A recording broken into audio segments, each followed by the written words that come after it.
오늘 하나님의 말씀은 신약 성경입니다. 오늘 하나님의 말씀은 누가복음 15장 11절에서 24절 말씀까지입니다. 조금 깁니다. 신약 성경 누가복음 15장 11절에서 24절까지의 말씀입니다. 제 성경은 신약 성경 121면이라고 되어 있습니다. 우리 찾으셨다면 함께 한 목소리로 합독하겠습니다. 11절입니다. 또 이르시되 어떤 사람에게 두 아들이 있는데 그 둘째가 아버지에게 말하되 아버지여 재산 중에서 내게 돌아올 분깃을 내게 주옵소서 하는지라. 아버지가 그 살림을 각각 나누어 주었더니 그 후 며칠이 안 되어 둘째 아들이 재물을 다 모아가지고 먼 나라에 가 거기서 허랑방탕하여 그 재산을 낭비하더니 다 없앤 후 그 나라에 크게 흉년이 들어 그가 비로소 궁핍한지라. 가서 그 나라 백성 중 한 사람에게 붙여 사니 그가 그를 들로 보내어 돼지를 치게 하였는데 그가 돼지 먹는 쥐염 열매로 배를 채우고자 하되 주는 자가 없는지라. 이에 스스로 돌이켜 이르되 내 아버지에게는 양식이 풍부한 품꾼이 얼마나 많은가. 나는 여기서 주려 죽는구나. 내가 일어나 아버지께 가서 이르기를 아버지, 내가 하늘과 아버지께 죄를 지었사오니 지금부터는 아버지의 아들이라 일컬음을 감당하지 못하겠나이다.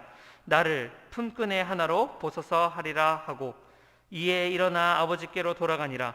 아직도 거리가 먼데 아버지가 그를 보고 측은히 여겨 달려가 목을 안고 입을 맞추니 아들이 이르되 아버지, 내가 하늘과 아버지께 죄를 지었사오니 지금부터는 아버지의 아들이라 일컬음을 감당하지 못하겠나이다 하나.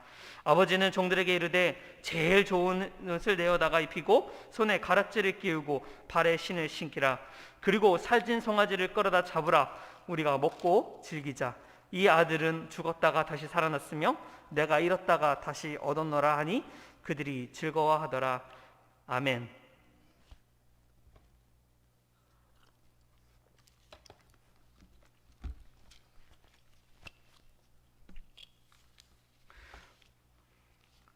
수요 예배에 오신 여러분 진심으로 환영하고 주님의 이름으로 축복합니다. 1980년대 후반에 가시나무라는 그러한 노래를 부르는 가수가 있었습니다. 그 가수는 후에 한국 1세대 CCM 가수로 활약한 시인과 촌장이라는 가수들이었습니다. 이 가수는 듀오였는데 이 듀오는 지금은 한 분은 목사님이 되셨습니다. 그리고 또 한 분은 지금 신학교에서 음악을 가르치는 교수님이 되었다고 합니다. 이 듀오 그룹 시인과 촌장, 저도 가시나무라는 노래를 잘 아는데 이 시인과 촌장 노래 앨범 중에 가시나무 말고 풍경이라는 노래가 있습니다. 이 풍경의 노래 가사는 이렇습니다. 세상 풍경 중에서 제일 아름다운 풍경, 모든 것이 제자리로 돌아가는 풍경. 세상 풍경 중에서 제일 아름다운 풍경, 모든 것이 제자리로 돌아오는 풍경. 이 노래 가사는 이게 답니다. 이 간단한 노래 가사가 계속해서 반복돼서 노래가 진행되는데 이 풍경의 가사, 저는 이 풍경의 노래 가사를 오늘 본문의 말씀 누가복음 15장 그 말씀을 아주 잘 요약해주는 그런 노래라고 저는 생각이 됩니다. 참 짧으면서도 단순합니다. 이 가사 안에는 굉장히 깊은 의미가 담겨져 있는데 제가 한 번 더 읽어드리자면 세상 풍경 중에 제일 아름다운 풍경, 모든 것이 제자리로 돌아가는 풍경이라는 가사입니다. 저는 이 노래말 가사 속에서 오늘 저와 여러분이 함께 합독한 누가복음 15장 그 예수님의 핵심 메시지가 다 담겨져 있다고 봅니다. 오늘 저와 여러분이 함께 합독한 그 누가복음 15장 11절 24절 말씀은요, 저와 여러분이 너무나도 잘 아는 돌아온 탕자 이야기입니다. 너무너무 잘 아는 그러한 내용이죠. 아마 교회를 다니면서 예수님을 믿는 그러한 성도들, 모르는 성도들이 없을 정도로 그만큼 우리에게 너무나도 유명한 이야기입니다. 돌아온 탕자 이야기를 잠깐 소개해 드리려고 합니다. 내용은 이렇습니다. 한 집안에 두 명의 아들이 있었습니다. 어느 날 둘째 아들이 아버지께 말하길 아버지에게 자신에게 줄 유산을 미리 달라고 요청합니다. 그리고는 아버지는 수락하십니다. 그리고 둘째 아들은 아버지께 받은 유산을 가지고 허랑방탕하게 삶을 살다가 받은 유산을 그만 다 낭비해버리고 맙니다. 그리고 그 나라에 극심한 흉년이 들어서 비로소 아들은 궁핍하게 되었습니다. 그제서야 이 아들은 자신이 있어야 할 곳이 바로 아버지 곁이었음을 깨달아 아버지께 돌아가고 맙니다. 그리고 아버지는 그 돌아오는 아들을 따뜻하게 환대해 줍니다. 이것이 바로 오늘 본문 말씀의 내용입니다. 모든 것이 다 제자리로 돌아간 이야기인 것입니다. 둘째 아들은 바로 원래 있어야 할 자리로 돌아간 것입니다. 말씀처럼 우리는 우리의 원래 자리로 돌아가는 것이 가장 좋은 풍경인 줄 믿습니다. 말씀처럼 우리는요, 우리의 원래 모습대로 돌아가는 것이 참 위로고 참 안식인 줄 믿습니다. 그렇다면 하나님을 믿는 우리가 이 돌아온 탕자 이야기를 통하여서 우리가 돌아가야 될 원래 모습, 그리고 우리가 원래 돌아가야 할 원래 자리가 어디인지를 함께 살펴보길 원합니다. 오늘 첫 번째로요, 우리의 원래 자리는 어디인가를 살펴보길 원합니다. 다 같이 오늘 본문 말씀 누가복음 15장 11절 말씀 한 번 더 합독하겠습니다. 15장 11절 말씀입니다. 합독하겠습니다. 또 이르시되 어떤 사람에게 두 아들이 있는데, 아멘. 이 11절의 짧은 한 구절에는요, 우리의 원래 모습이 가장 분명하고 뚜렷하게 들어 있습니다. 우리의 원래 모습, 원래 자리는 어디입니까? 우리가 돌아가야 할 자리는 바로 아버지의 곁인 것입니다. 우리의 원래 모습은 바로 하늘 아버지의 곁, 그리고 하나님의 자녀 삼아주신 그런 모습인 것입니다. 다시 말하면 우리의 원래 자리란 어디라고 말하고 있습니까? 하나님 자녀의 자리라는 것입니다. 그렇게 우리 모두는 하나님의 자녀인 줄 믿습니다. 저와 여러분, 우리 모두는 하나님 아버지께서 나를 사랑하사 나를 위하여 독생자 예수 그리스도를 이 땅에 보내주셨고, 그리고 그를 통하여서 우리를 대신하여 십자가에 죽이셨고, 그리고 사흘 만에 다시 살리셨음을 믿음으로 말미암아 우리는 하나님의 자녀가 된 것입니다. 이렇게 하나님의 자녀가 된 우리는 아버지의 곁에 있음으로 말미암아 이 세상에서 살아갈 때 아버지의 보호하심을 받고, 아버지의 위로하심을 받고, 아버지로부터 사랑을 받는 것입니다. 하지만 자녀는 언제부턴가 이 아버지의 보호, 위로, 그리고 사랑에 너무나도 익숙해져 버린 것입니다. 그 사랑에 너무나 익숙해진 나머지 아버지의 소중함을 깜빡 잊어버리고 만 것입니다. 이런 말이 있습니다. 익숙함에 속아 소중한 것을 잊지 말라.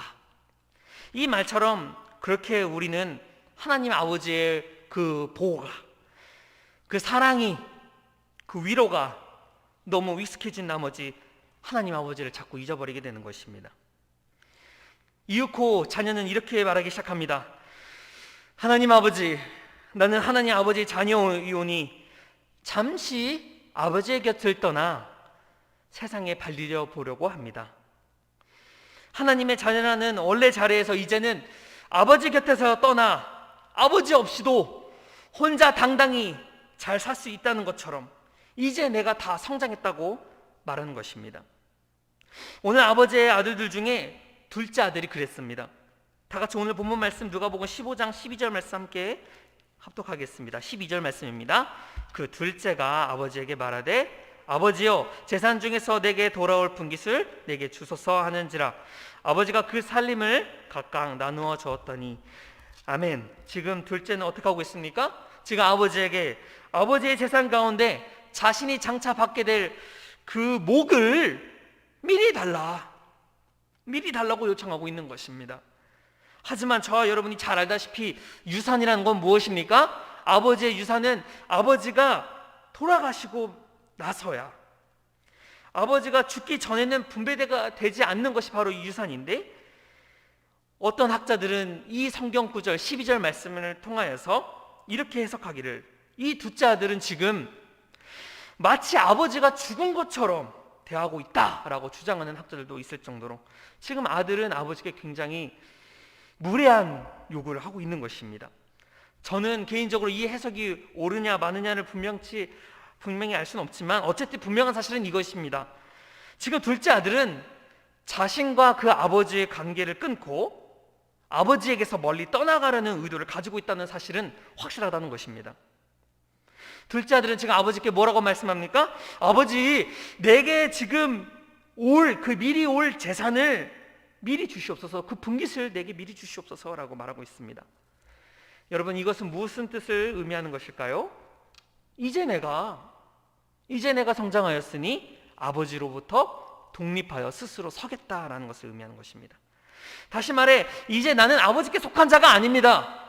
아버지는 아버지이고 나는 나입니다 라고 말하고 있는 것입니다. 아버지의 관계에서 갈라지는 것을 의미하고 있습니다. 이것은 자칫 저와 여러분의 모습일지도 모릅니다. 하나님은 하나님이고 나는 나입니다.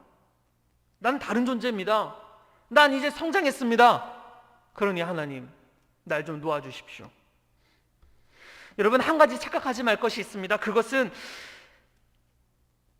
이 성경 구절이 오늘날 구원받지 못한 자녀의 이야기가 아니라 바로 이미 구원받은 자녀에게 해당되는 이야기라는 사실입니다. 이미 하나님의 자녀, 그리고 아버지와 자식된 그런 관계된 자들 모두, 다시 말해 교회에 다니는 우리들의 이야기라는 말입니다. 잊지 마십시오.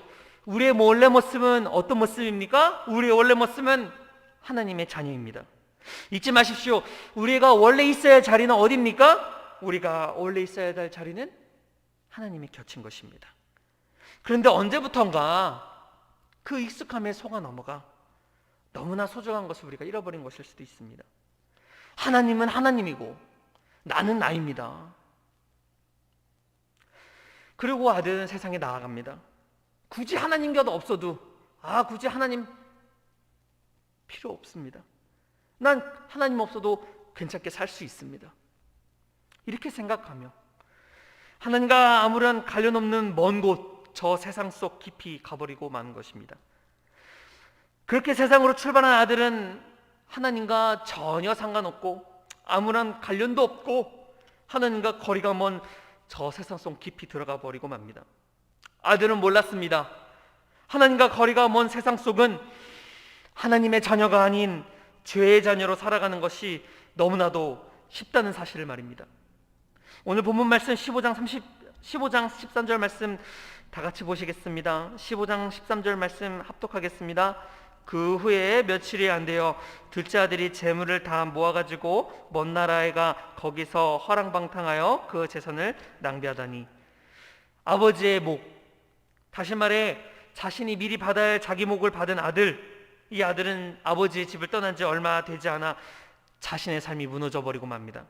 사실 둘째 아들이 먼 나라에 가기 전 어떠한 심정으로 어떠한 각오로 떠났는지는 성경 말씀이 정확하게 그리고 구체적으로 기록되어 있지는 않습니다.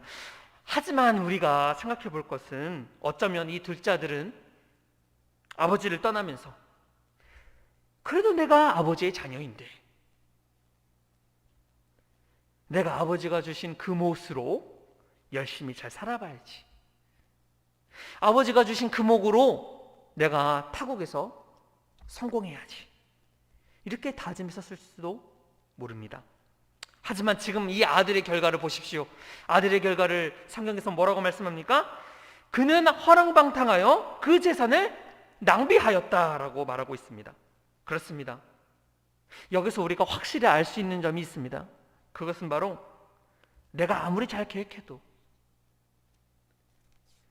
내가 아무리 좋은 꿈을 꾸더라도 내가 아버지 곁을 떠나버린다면 내 처음 의지와는 상관없이 허랑방탕한 삶이 펼쳐지게 된다라는 그런 사실입니다. 우리가 이 성경 본문 말씀을 제대로 이해하려면 이 허랑방탕이라는 단어를 성경에서 어떻게 쓰는지를 좀 알면 이 해석이 좀 더 이해가 되길 편하게 됩니다. 하나님 아버지의 곁을 떠나가 버린 하나님의 자녀가 받게 될 죄의 유혹들이 무엇인지를 우리가 이 허랑방탕이라는 이 단어를 통해서 짐작해 볼 수가 있는데, 하나님의 자녀가 받게 될 죄의 유혹들은 여러분 무엇이 있겠습니까? 신약성경 에베소서는 이 허랑방탕이라는 원어적 단어가 사용되고 있는데, 에베소서 5장에서는 술 취함을 말할 때 이 허랑방탕이라는 단어가 쓰입니다. 또한 베드로전서 4장에서 허랑방탕은 유흥이라 말하고 있습니다. 또한 로마서 13장에서는 음란, 다툼, 시기의 단어와 함께 사용되고 있습니다. 그렇습니다. 성경에서 말하는 허랑방탕이란, 다시 말해 술 취함, 유흥, 음란, 다툼, 시기, 이것이 모두 허랑방탕하다는 것입니다. 이게 바로 하나님 아버지의 곁을 떠난 그러한 자녀가 겪게 될 죄의 유혹이라는 것입니다. 아마 어쩌면 이미 저와 여러분 가운데서도 이 유혹을 받고 있는 사람이 지금 이 자리에 있을 수도 있습니다. 또 이미 겪고 계신 분들도 있을 것입니다. 하나님의 자녀라는 권세를 다 낭비해버리고 만 것입니다. 이것이 바로 원래 자리에 있어야 할 본래 자리에 있지 않은 그러한 자들의 모습인 것입니다. 그렇다면 원래 자리에 있어야 하는 그러한 자들이 아닌 하나님의 자리를, 하나님 아버지의 자리의 곁을 떠난 자들의 모습이 어떻게 되었는지를 함께 살펴보기 원합니다. 오늘 두 번째로 하나님 아버지의 곁을 떠난 하나님 자녀의 모습은 어떻게 되는가를 살펴보겠습니다. 오늘 함께 본문 말씀 누가복음 15장 14절에서 16절 말씀 다 같이 보시겠습니다. 14절에서 16절 말씀입니다. 다 없앤 후 그날에 크게 흉년이 들어 그가 비로소 궁핍한지라 가서 그 나라 백성 중 한 사람에게 붙여 사니 그가 그를 들러보내어 돼지를 치게 하였는데 그가 돼지 먹는 지엄 열매를 배로 채우고자 하되 주는 자가 없는지라. 아멘. 그렇습니다. 지금 14절 말씀처럼 하나님의 곁을 떠난 자는 흉년이 들면 궁핍하게 되는 법입니다. 그럼 이렇게 질문할 수도 있습니다. 박전도사, 흉년이 들면 누구나 궁핍해. 흉년이 들면 누구나 궁핍한 법이야. 이렇게 말할 수 있을 것입니다. 맞습니다. 나라에 흉년이 들면 궁핍하여 아무도 먹지 못하는 것이 사실입니다. 하지만 우리 사랑하는 남보전원교회 여러분, 절대 잊지 마십시오. 하나님의 곁에 있는 사람들은 다르다는 사실입니다. 하나님의 법은 전혀 다르게 적용된다는 사실입니다. 세상은 흉년과 기근이 찾아오면 어떻습니까? 세상에 흉년과 기근이 찾아오면 자신의 것만 챙기기에 바쁘고 굶주리고 헐벗은 자들을 챙기지 못할 것입니다. 하지만 하나님의 법은 세상과 전혀 다릅니다. 이스라엘에게는 아주 자비로운 법이 하나 있습니다. 그것은 바로 구제의 법입니다. 백성 중에 누군가가 굶주리고 있다면 기꺼이 자신의 것을 나눠주는 자비의 법이 있는 것입니다. 마치 구약성경 룻기에 보면 과부가 된 룻이 보아스의 밭에서 곡식을 주울 수 있었던 것처럼 그 자비의 법을 말하고 있는 것입니다. 그러나 보십시오. 이 둘째 아들은 지금 어떻습니까? 둘째 아들은 지금 하나님을 떠나 이방 땅에 머물고 있습니다. 이렇게 하나님을 떠난 자는 세상에 흉년과 기근이 오면 어떻습니까? 당연히 궁핍하게 되는 것입니다. 먼 나라에 가서 빈털터리가 되고 이제 그가 갈 곳은 아무것도 없는 것입니다. 이윽고 아들은 최악의 상황에 놓이게 됩니다. 그 아들의 최악의 상황은 다 같이 16절 말씀을 함께 확인해 보겠습니다. 16절 말씀입니다. 그가 돼지 먹는 지엄 열매로 배를 채우고자 하되 주는 자가 없는지라. 아멘. 아들은 지금 사람이 먹는 음식을 달라고 한 것이 아닙니다. 아들은 지금 자신이 사람이 먹을 수 있는 음식을 말하고 있는 것이 아닙니다. 그는 유대인들에게서 부정한 짐승인 돼지가 먹는 쥐엄 열매, 이 쥐엄 열매라도 먹어 허기를 채우고자 하였던 것입니다. 하지만 어떻습니까? 이 쥐엄 열매마저도, 부정한 돼지가 먹는 이 쥐엄 열매마저도 그조차도 주는 자가 아무도 없었다는 것입니다. 이것이 바로 하나님 곁을 떠난 그 자녀의 모습인 것입니다. 하나님 곁에 있었을 때는 어떻습니까? 하나님 아버지 곁에 있었을 땐 그 보호하심이 너무나 따뜻하고 그 자비로우심이 그 사랑해 주심이 너무너무 좋았지만 이제는 누릴 수가 없게 되었고, 자신에게 닥쳐온 이 비참한 현실 속 앞에서 그는 좌절할 수밖에 없었습니다. 이것이 바로 원래의 모습, 원래 있어야 할 자리를 벗어난 자의 모습인 것입니다. 얼마나 비참합니까? 단순히 돼지가 먹는 음식을 못 먹었다 하여 우리는 그 감정을 100% 이해할 수 없습니다. 왜냐? 우리는 그 아들이 아니니까 말입니다. 하지만 우리가 그 아들의 마음을 조금이라도 공감한다면 얼마나 비참한 현실일까? 여전히 존재 자체는 하나님의 아들입니다. 하지만 지금 보십시오. 그가 처한 현실은 정말이지 비참한 뿐인 것입니다. 사랑하는 남부전원교회 여러분, 우리도 똑같습니다. 우리도 다를 것이 없습니다. 우리도 하나님의 아버지처럼 우리 하나님의 아버지와 우리가 독립돼요. 나 스스로가 잘할 수 있다. 하나님 없이도 나 잘 살 수 있습니다. 이렇게 여기게 된다면, 우리가 원래 자리를 벗어나게 된다면 여전히 우리의 존재 자체는 하나님의 자녀라 일컬음을 받겠지만 우리가 처하는 현실은 비참함이 가득할 뿐이요, 그 아무도 거들떠보지 않은 그런 궁핍함 속에서 우리는 계속해서 굶주려 갈 것이라는 것입니다. 그렇다면 아버지의 곁을 떠나 비참함을 걷고 있는 자가 깨달아야 할 것이 무엇이 있겠습니까? 오늘 아버지를 떠난 이 비참한 자가 깨달아야 할 것, 오늘 세 번째로 흉년이 들었을 때 궁핍함을 겪는 자가 깨달아야 할 것입니다. 하나님 아버지를 떠난 자가 하나님의 그 보호하심과 그 간신과 사랑과 은혜와 긍휼하심과 자비로우심을 느끼는 자가 궁극적으로 깨달아야 할 것이 무엇이겠냐 말입니다. 다 같이 오늘 본문 말씀 누가복음 15장 17절과 19절 말씀 한 번 더 합독하겠습니다. 17절에서 19절 말씀입니다. 이에 스스로 돌이켜 이르되 나 아버지에게는 양식이 풍족한 불금이 얼마나 많은가. 나는 여기서 주려 죽는구나. 내가 일어나 아버지께 가서 이르기를 아버지, 내가 하늘과 아버지께 죄를 지었사오니 지금부터는 아버지의 아들이라 일컬음을 감당하지 못하겠나이다. 나를 품꾼의 하나로 보소서 하리라 하고. 아멘. 극심한 고통 속에서 아들은 정신이 번쩍 들었습니다. 아들은 이제 자신의 처한 현실이 너무나 비참한지, 얼마나 끔찍한지 이윽고 자신 스스로를 돌아보기 시작합니다. 그리고 스스로에게 묻길, 나는 무엇이 잘못되었는가? 곰곰이 생각한 것입니다. 비로소 그는 자신이 그동안 얼마나 비참한 깊은 웅덩이 밑바닥에 빠져 허우적거리는지를 깨닫게 된 것입니다. 함께 읽은 17절과 19절 말씀은 이런 비참함에 빠진 아들이 후회하며 가슴을 치며 독백하고 있는 구절인 것입니다. 아들은 하나님 아버지 앞에서 자신이 대단히 어리석은 짓을 저질렀음을 인정하는 것입니다. 특별히 저는 둘째 아들이 깨달은 이 핵심적 교훈이 바로 18절과 19절 말씀에 담겨져 있다고 봅니다. 다 같이 18절과 19절 말씀 한 번 더 합독하겠습니다. 내가 일어나 아버지께 가서 이르기를 아버지, 내가 하늘과 아버지께 죄를 지었사오니 지금부터는 아버지의 아들이라 일컬음을 감당하지 못하겠나이다. 나를 품꾼의 하나로 보소서 하리라 하고. 둘째 아들은 뭐라고 말씀하고 있습니까? 둘째 아들은 아버지, 내가 아버지의 아들이라 일컬음을 받지 못하겠습니다. 감당하지 못하겠습니다. 왜냐? 나는 죄를 지었기 때문입니다. 이렇게 말하고 있는 것입니다. 쉽게 말하자면 아버지, 제가 아버지의 곁을 떠난 것이 죄임을 깨달았습니다. 그리고 제가 떠남으로 인하여서 제 자신과 아버지의 관계가 잘못되었음을 비로소 깨달았습니다.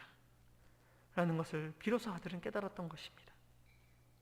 그래서 아들은 겸손한 자세로 아버지께 돌아와 자신이 그동안 아버지를 떠나 먼 나라에 머무르면서 굶주림에 허덕이며 부정한 짐승이 받는 대우보다 더 못한 삶을 사느니 차라리 아버지의 자비에 자신을 내던지게 됩니다.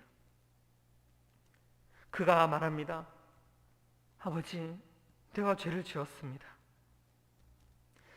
이 표현은 아들이 비로소 회개했음을 알게 해줍니다.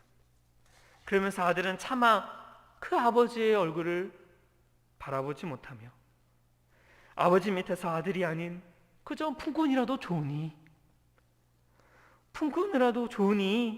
내가 그렇게 일하며 먹을 것을 얻는 존재가 되자고 생각했던 것입니다.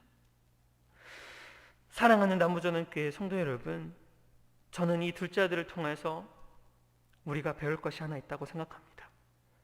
비록 아버지를 떠난 그런 허랑방탕한 아들이었지만 그럼에도 우리가 이 아들을 통해서 얻을 수 있는 교훈이 하나 있다고 봅니다. 그래도 이 둘째 아들이 하나 잘한 점이 있다고 한다면 그것은 자신이 궁핍해진 이유를, 자신이 궁핍해진 그 비참한 이유를 흉년과 기근에서 찾은 것이 아니라 바로 자신과 아버지의 관계에서 그 문제를 찾았다는 것입니다. 다시 말해 아들은 문제점을 환경과 여건을 탓하지 아니하고 나와 하나님 아버지의 관계가 망가짐으로 말미암아 문제가 발생하였던 것을 깨달아 알은 것입니다.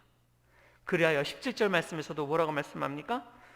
이에 그가 스스로 돌이켰다라고 말하고 있는 것입니다. 아버지와 자식 관계는 어떠한 관계이겠습니까?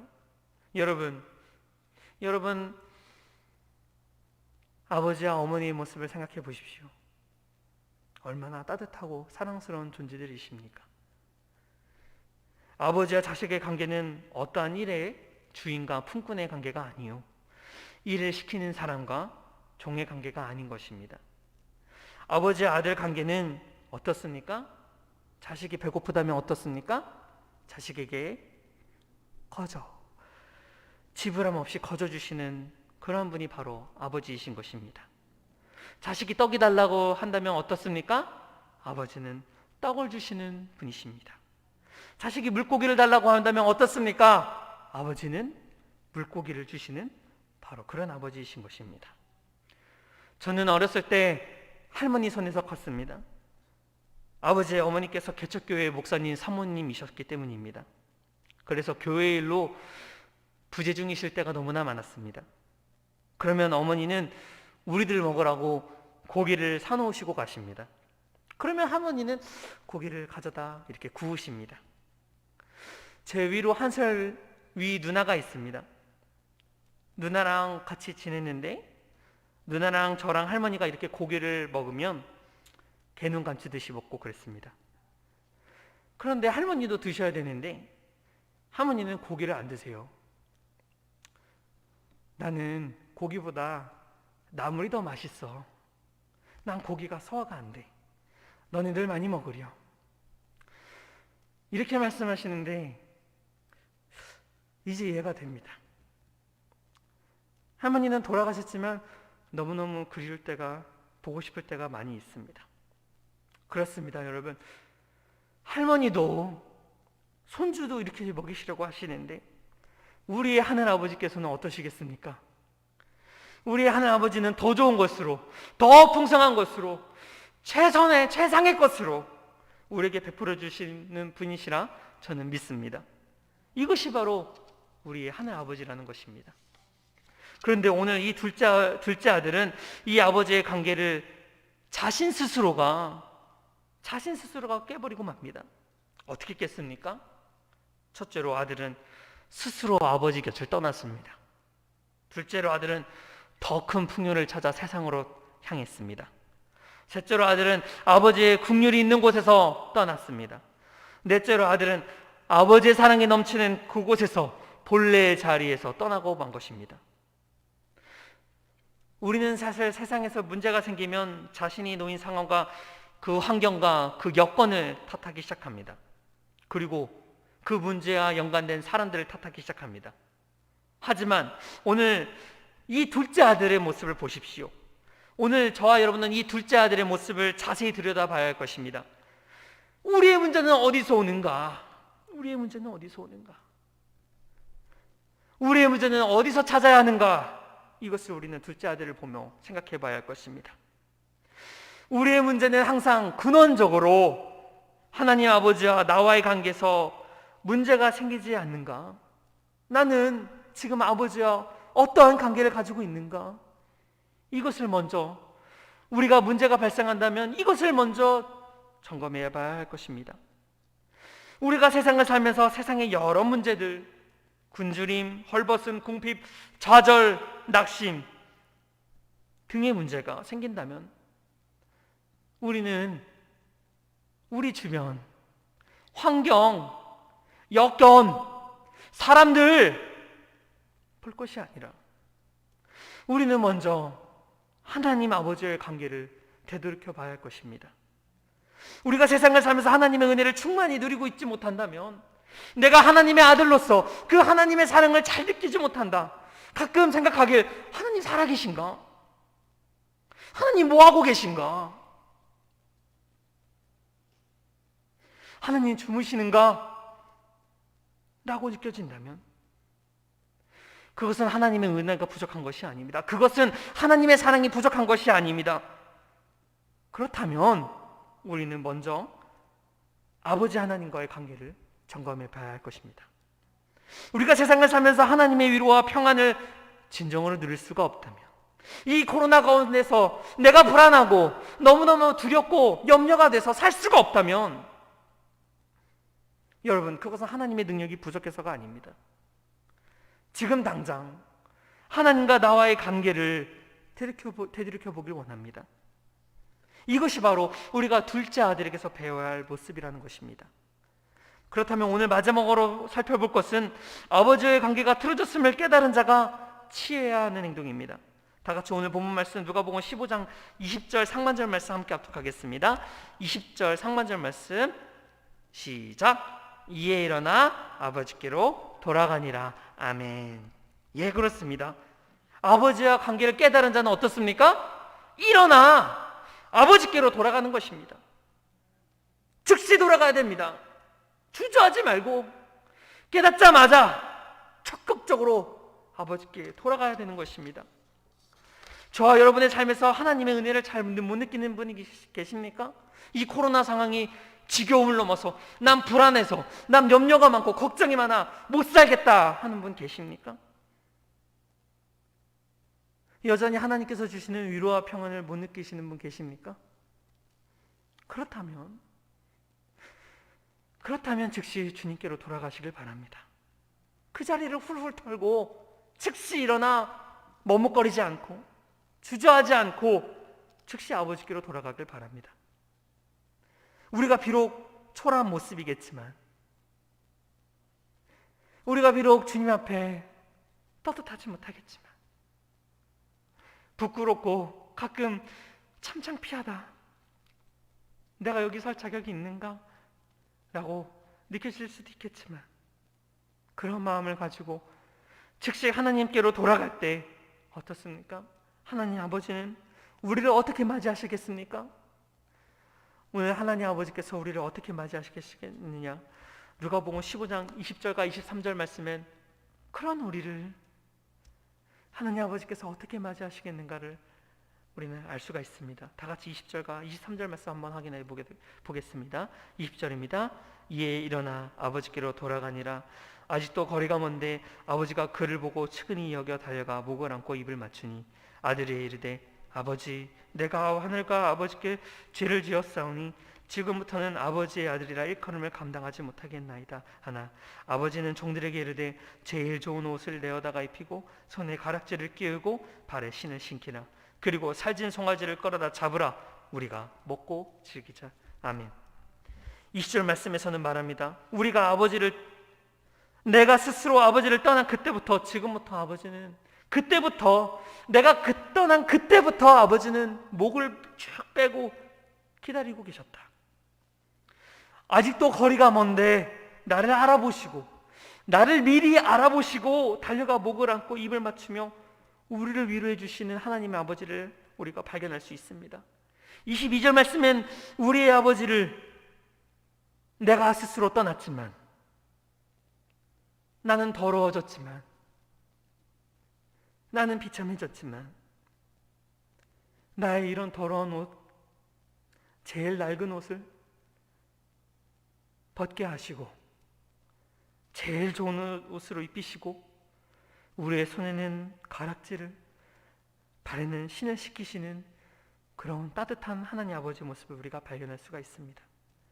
23절에는 어떻습니까? 23절에는 우리의 아버지를 내 스스로가 떠났지만, 헐벗고 굶주려 배가 고팠지만, 갈증이 넘쳐났지만, 목이 말랐지만 내게 하나님의 은혜로 최고의 송아지를 잡아다 풍성히 먹이시고 즐기자라고 말씀하시는 하나님 아버지를 우리가 발견할 수가 있습니다.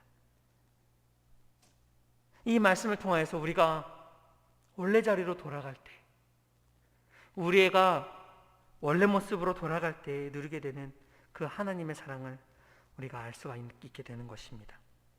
오늘 수요예배에 참석한 저와 여러분 모두가 이러한 크신 하나님의 사랑, 따뜻한 사랑을 풍성히 누리는 저와 여러분이 되길 주님의 이름으로 소원합니다. 만약 우리가 존재는 여전히 하나님의 자녀인데 나는 교회를 안 나가는데 그럼에도 내가 기독교인이라 말하는 자들이 넘쳐나고 있다고 말합니다. 우리의 존재는 여전히 하나님의 자녀인데 하나님의 곁에서 난 하나님과 함께하고 싶지 않습니다. 하나님, 난 이제 스스로 할 수 있어요. 이렇게 여긴다면 우리의 삶에 큰 흉년과 기근이 찾아올 때 어떻게 되겠습니까? 당연하게 베풀어 주시는 그 하나님의 자비와 그 사랑과 그 위로와 은혜를 진정으로 느낄 수도 누릴 수도 없을 것입니다. 성경 말씀 처음 부분에 제가 뭐라고 말씀했습니까? 세상 풍경 중에 제일 아름다운 풍경은 뭐라고 말씀하였죠? 모든 것이 제자리로 돌아가는 풍경이라고 말했습니다. 저를 한번 따라해 주시겠습니까? 세상 풍경 중에서 제일 아름다운 풍경은 모든 것들이 제자리로 돌아가는 풍경. 예, 이게 맞다고 봅니다.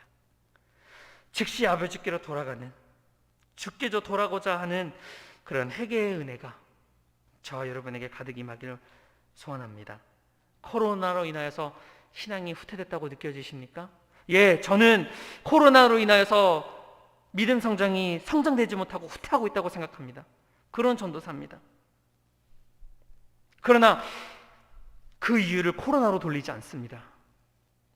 나의 신앙의 후퇴는 나에게 이유가 있는 것입니다.